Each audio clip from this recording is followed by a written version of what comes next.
Assalamualaikum warahmatullahi wabarakatuh. Perkenalkan, nama saya Airul Anang Lambang Febriansyah. Saya dari program studi bimbingan dan konseling tingkat 1 kelas A dengan NPM 019. Berikut adalah hasil dari ujian tengah semester mata kuliah BK Perkembangan yang telah saya kerjakan. Baik, kita masuk di pembahasan yang pertama, yaitu awal mula BK di dunia. Awal mula bimbingan dan konseling itu lahir pada abad ke-20-an di Amerika, yaitu ditandai dengan berdirinya Vocational Bureau pada tahun 1908 oleh Frank Person. Frank Person dikenal juga sebagai Father of the Guidance Movement in American Education. Pertama kali, istilah bimbingan dikenal pada abad ke-19 hingga awal abad ke-20 di Boston. Pada awalnya, istilah ini dikenal dengan berdirinya biro di bidang profesi dan ketenagakerjaan. Tujuannya yaitu untuk membantu pemuda dalam memilih karir atau pekerjaan sesuai dengan keahlian mereka dan juga melatih para guru untuk memberikan layanan bimbingan konseling di sekolah. Pada masa yang hampir sama, Jase B. Davis juga mulai memberikan layanan konseling di SMA pada tahun 1898. Pada tahun 1907, dia mencoba memasukkan program bimbingan ke dalam pendidikan siswa SMA di Detroit. Ellie Weaver pada tahun 1905 mendirikan Student Aid Committee of High School di New York, dan dalam mengembangkan komitenya, dia berada pada suatu kesimpulan. Kesimpulan yang dikemukakannya yaitu bahwa siswa membutuhkan saran dan konsultasi sebelum mereka masuk ke dunia kerja. Lalu pada tahun 1920, para konselor di sekolah, utamanya di Boston dan New York, diharapkan mampu membantu siswa dalam memilihkan pekerjaan yang tepat sesuai dengan keahlian masing-masing individunya. Selama itu pula, pada tahun 1920-an, sertifikasi untuk konselor mulai diterapkan. Pada perkembangannya, mula-mula bimbingan dan konseling dikenal sebagai bimbingan untuk pekerjaan atau karir. Namun pada perkembangan lebih lanjut merambah pada bidang pendidikan, di mana bimbingan ini dikenal dengan adanya bimbingan dalam segi kepribadian atau personal guidance. Bimbingan konseling juga berkembang di bidang bimbingan konseling terhadap ilmu sosial, budaya, kewarganegaraan, keagamaan, dan lain sebagainya. Hingga pada akhirnya bimbingan konseling lambat laun dengan sesuatu proses ia sampai di Indonesia.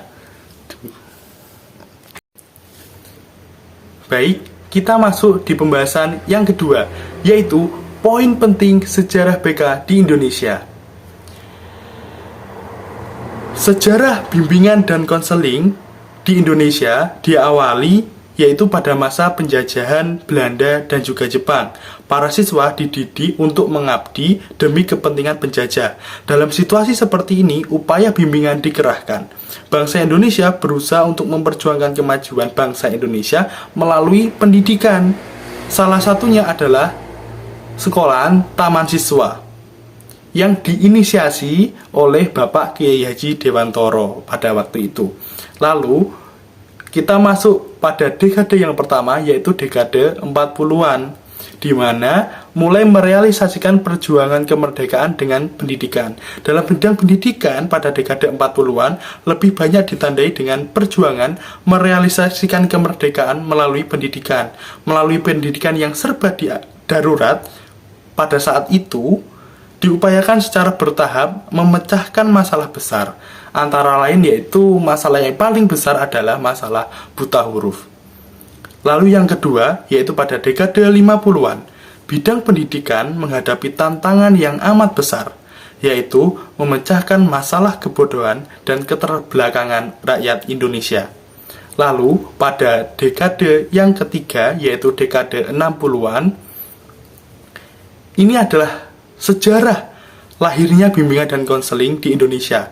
Pada dekade ini diawali dari dimasukkannya bimbingan dan konseling yang dulunya bimbingan dan penyuluhan pada setting sekolah. Pemikiran ini diawali sejak tahun 1960.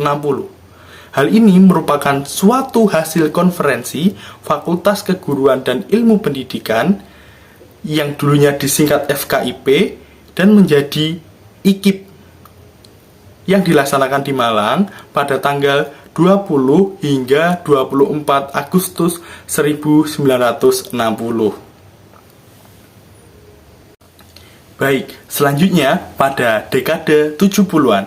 Pada dekade ini, bimbingan dilakukan secara konseptual maupun secara operasional. Melalui upaya ini, semua pihak telah merasakan apa, mengapa, bagaimana, dan di mana bimbingan dan konseling. Tahun 1971, berdiri proyek perintis sekolah pembangunan atau PPSP pada 8 IKIP, yaitu IKIP Padang, IKIP Jakarta, IKIP Bandung, Yogyakarta, Semarang, Surabaya, Malang, dan Manado. Tahun 1978 diselenggarakan program PGSLP dan PGSLA bimbingan dan penyuluhan di IKIP setingkat D2 atau D3 untuk mengisi jabatan guru bimbingan dan penyuluhan di sekolah yang sampai pada saat itu belum ada jatah pengangkatan guru BP dari tamatan S1 jurusan bimbingan dan penyuluhan. Lalu masuk pada dekade 80-an. Pada dekade ini bimbingan diupayakan agar mantap. Pemantapan terutama diusahakan untuk menuju kepada perwujudan bimbingan yang profesional. Dalam dekade 80-an, pembangunan telah memasuki repelita 3, 4, dan 5 yang ditandai dengan menuju lepas landas. Lalu, dekade 90-an. Dalam era ini, banyak anggapan bahwa BP identik dengan siswa yang bertindak menyimpang. Hingga pada akhirnya dikeluarkan SK Menpan nomor 83/1993 yang kemudian dijabarkan pada SK Mendikbud nomor 025/1995 sebagai petunjuk pelaksanaan jabatan fungsional guru dan angka kreditnya. Di dalam SK Kemendikbud, istilah bimbingan dan penyuluhan diganti menjadi bimbingan dan konseling. Disinilah pola pelaksanaan bimbingan dan konseling di sekolah mulai jelas. Jadi kesimpulannya adalah setelah kemerdekaan bimbingan dan konseling dalam sistem pendidikan Indonesia mengalami beberapa perubahan.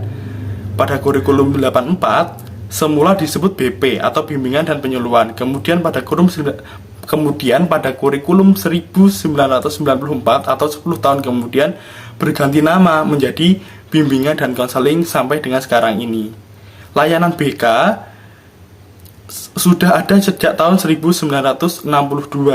Namun BK diresmikan pada kurikulum tahun 1975, kemudian disempurnakan pada tahun 1984 dan semakin mantap pada tahun 2001, hingga saat ini sudah pada tahun 2021. Oke, kita lanjut di pembahasan yang ketiga, yaitu mengenai kedudukan bimbingan dan konseling di sekolah.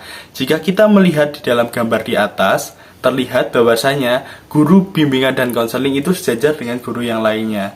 Lalu mempunyai atau mendapatkan tugas yaitu terkait di bidang bimbingan pribadi, sosial, belajar, dan juga karir. Oke, kita jelaskan satu persatu. Dalam kegiatan pendidikan di sekolah atau lembaga pendidikan formal, bimbingan konseling berkedudukan sebagai integral dari keseluruhan kegiatan pendidikan di sekolah. Kedudukan bimbingan dan konseling dalam keseluruhan program pendidikan sekolah yaitu sebagai salah satu upaya pembinaan pribadi peserta didik.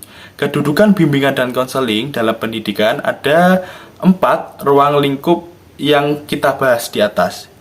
Yang pertama yaitu tentang layanan pribadi, di mana bimbingan terhadap seseorang dengan hanya memfokuskan solusi untuk permasalahan pribadinya, misalnya tentang masalah keluarga, penyakit, dan lain-lain. Lalu di bidang sosial yaitu memfokuskan pada permasalahan di luar kepribadian seseorang atau di lingkungan sekitar yang lebih luas atau umum, misalnya permasalahan bersama orang lain dan lain-lain. Lalu layanan belajar, di mana difokuskan terhadap masalah belajar pada siswa tersebut.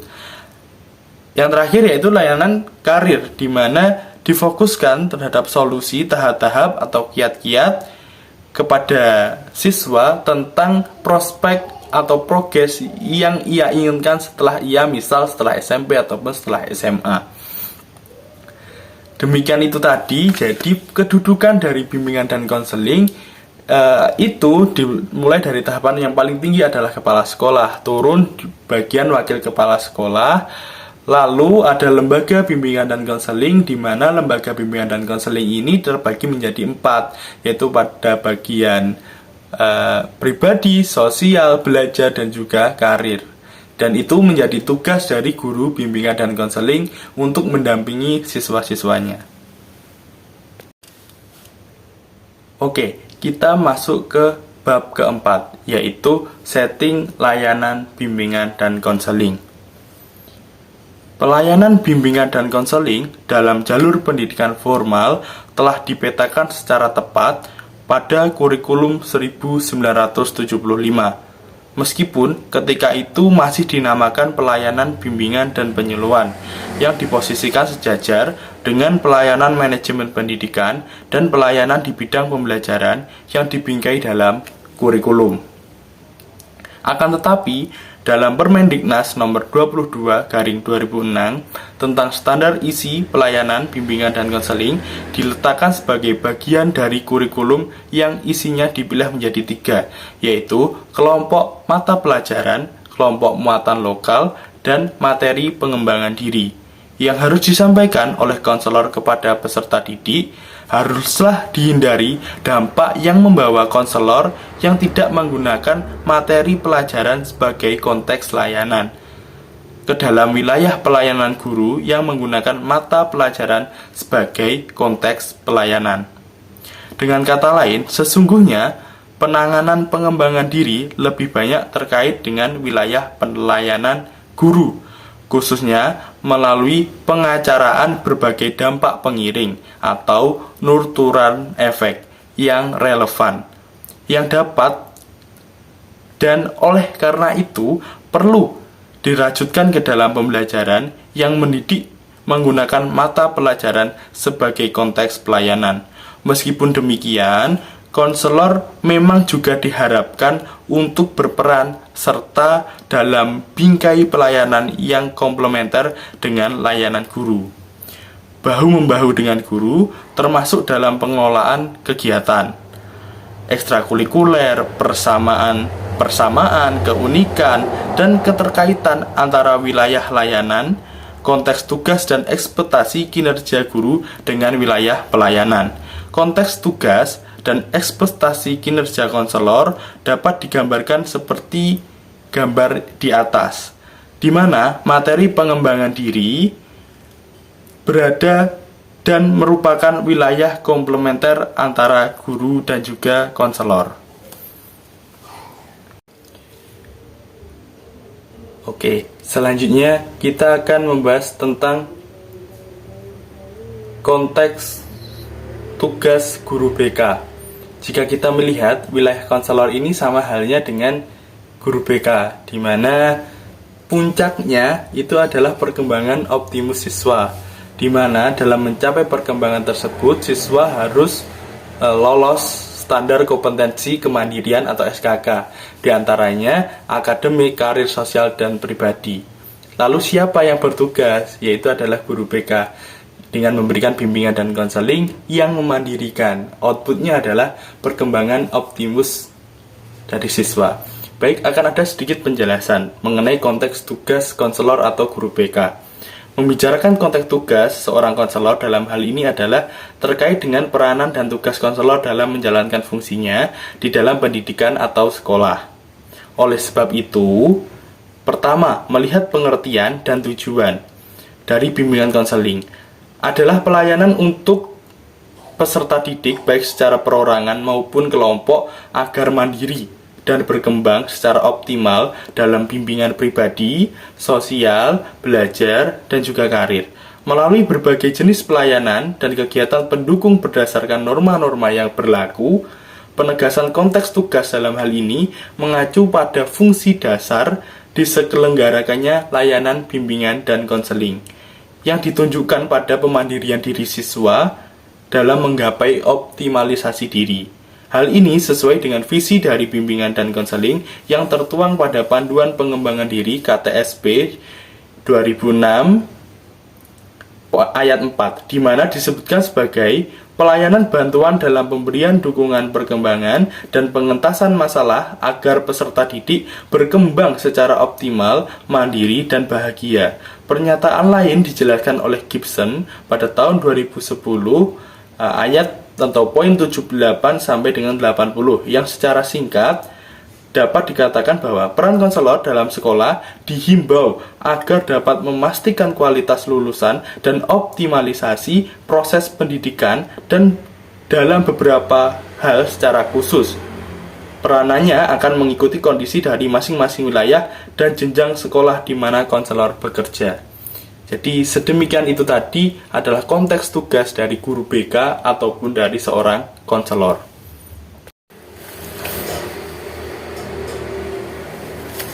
Baik, untuk selanjutnya kita akan membahas mengenai ekspektasi kinerja guru BK di sekolah. Kita akan membahasnya dari tingkat yang paling dasar terlebih dahulu, atau tingkat taman kanak-kanak. Pada jenjang taman kanak-kanak di tanah air ini tidak ditemukan posisi struktural bagi konselor.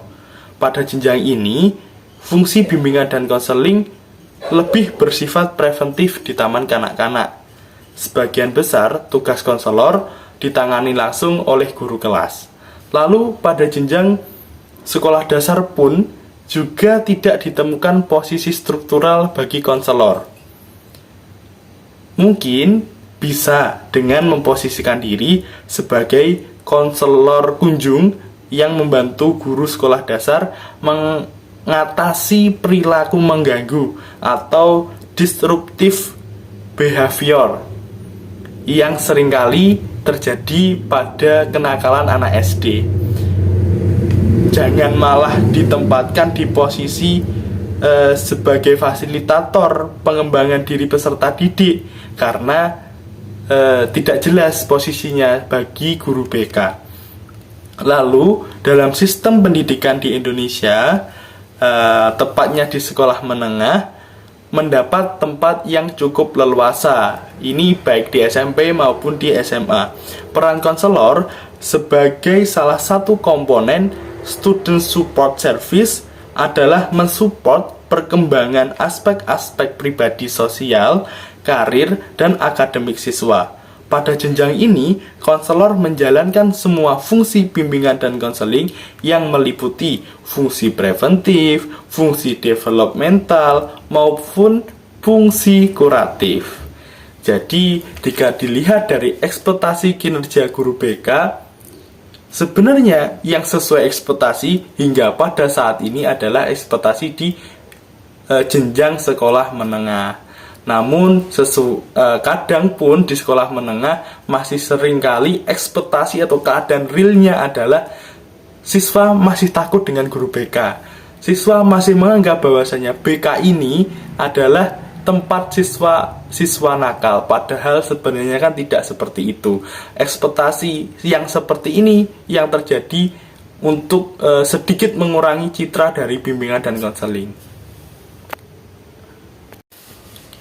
Baik, selanjutnya kita akan membahas mengenai BK sebagai profesi. Bimbingan dan konseling sebagai profesi adalah proses pelayanan bantuan yang diberikan oleh tenaga profesional atau konselor kepada konseli secara tatap muka, dengan menggunakan berbagai teknik konseling untuk mendorong pengembangan diri konseli. Bimbingan dan konseling merupakan sebuah profesi karena 1. Memiliki layanan yang unik. 2. Memiliki tenaga profesional yaitu konselor. Yang ketiga, layanan bersifat kemasyarakatan. Dalam hal ini adalah nilai-nilai yang terkandung dalam materi bimbingan dan konseling. Yang keempat adalah memiliki kode etik profesi atau kode etik dalam BK. Yang kelima yaitu memiliki organisasi profesi atau APKIN kalau di BK. Yang keenam memiliki hak untuk penyelenggaraan dan pelayanan pendidikan. Lalu yang ketujuh yaitu memiliki ilmu dan keterampilan khusus. Yang kedelapan anggotanya senantiasa mengembangkan dirinya, mengembangkan potensinya. Konselor harus memiliki profesionalisme di dalam menjalankan profesinya sehingga kinerjanya bermutu sesuai dengan sifat, tugas, dan kegiatannya. Untuk meningkatkan profesionalisme dibutuhkan profesionalisasi konselor, di mana yaitu proses peningkatan kualifikasi kompetensi konselor sebagai anggota profesi dalam mencapai kriteria standar dan dalam kinerjanya menjalankan tugas utama profesi. Profesionalisasi dilakukan melalui pendidikan atau latihan prajabatan maupun pendidikan atau latihan dalam jabatan. Pengembangan diri berkelanjutan merupakan wujud dari profesionalisasi konselor dalam rangka menjadikan dirinya kompeten dalam menjalankan tugasnya. Itu tadi adalah pembahasan mengenai BK sebagai profesi menurut saya. Baik, yang terakhir yaitu tentang sertifikasi guru BK. Menurut saya, sertifikasi guru bimbingan dan konseling dapat menunjukkan kualitas diri guru tersebut dan dapat dikatakan bahwa guru tersebut sudah profesional atau sudah layak. Dengan adanya sertifikasi bertujuan untuk meningkatkan profesionalitas konselor, meningkatkan kualitas dan mutu hasil bimbingan dan konseling. Jadi menurut saya pribadi bahwasanya sertifikasi konselor ini sangat penting karena satu menunjang dirinya sendiri, yang kedua adalah menunjang karirnya. Karena ketika mempunyai sertifikasi itu tandanya seorang guru atau konselor tersebut berarti sudah mengikuti sebuah pelatihan-pelatihan.